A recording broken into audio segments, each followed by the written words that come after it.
Hi అండి. అందరూ ఎలా ఉన్నారు? ఈ రోజుల్లో పిల్లలకి ఏది పెట్టినా ఏదో ఒకటి అయిపోతుంది. దానికోసం అనేసి ఇంట్లో హెల్తీగా ఇక్కడొచ్చేసి నేను డ్రై ఫ్రూట్ లడ్డు అయితే ట్రై చేశానండి. నిజంగా చాలా బాగొచ్చింది. ఇది అసలు ఎంత బావుంటదని నేను కూడా అసలు ఎక్స్‌పెక్ట్ చేయలేదు. ఇంట్లో ఎలాంటి షుగర్ కూడా యాడ్ చేయలేదు. చాలా బావుంది. ఇక్కడొచ్చేసి మా వారు జీడిపప్పు, బాదం, పిస్తా అలాగే మళ్ళీ ఇందులోకి మంచిగా తీపిని మనమైతే యాడ్ చేయాలి. లైన్ డేట్స్ అయితే తీసుకొనొచ్చారు. ముందుగా అయితే ఘీ అయితే నేను ఒక 2 స్పూన్లు అయితే యాడ్ చేసుకొని ఇక్కడ మంచిగా బాదాన్ని అయితే వేయించుకుంటున్నాను. తర్వాత అందులోనే మంచిగా జీడిపప్పు కూడా యాడ్ చేశానండి. ఇవి కొంచెం లైట్‌గా మనం దగ్గరుండే కలుపుకోవాలి. ఒక్క నిమిషం అటు ఇటు అయినా మాడిపోతాయి. దగ్గరుండి మంచి లో ఫ్లేమ్‌లో పెట్టేసుకొని పిస్తా కూడా వేసేసుకొని కొద్దిగా పల్లీలు కూడా యాడ్ చేసుకున్నాను. అవి మంచిగా దగ్గరుండి వేయించుకున్న తర్వాత పక్కన పెట్టేసుకొని చల్లారిన తర్వాత చూసారు కదా ఎంత బాగుందో. నా చేతికి నెయ్యి కూడా చూడండి ఎంత బాగా అంటుకుంటుందో.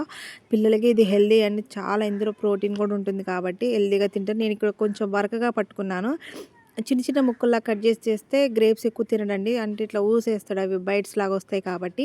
అదే ఇట్లా కొంచెం పొడిలాగా చేసి మంచిగా మనం ఇది కూడా లైన్ డేట్స్ వేసుకుంటాం కదా! ఆ తీపికి దానికి క్వాంటిటీ కరెక్ట్‌గా సరిపోతుంది. నాకు కొంచెం వేడి ఎక్కువ ఉందనేసి మా వారినైతే కలపమని కొంచెం హెల్ప్ అయితే అడిగాను. చూసారుగా ఇలా ఉండలాగైతే చుట్టేసుకున్నాను.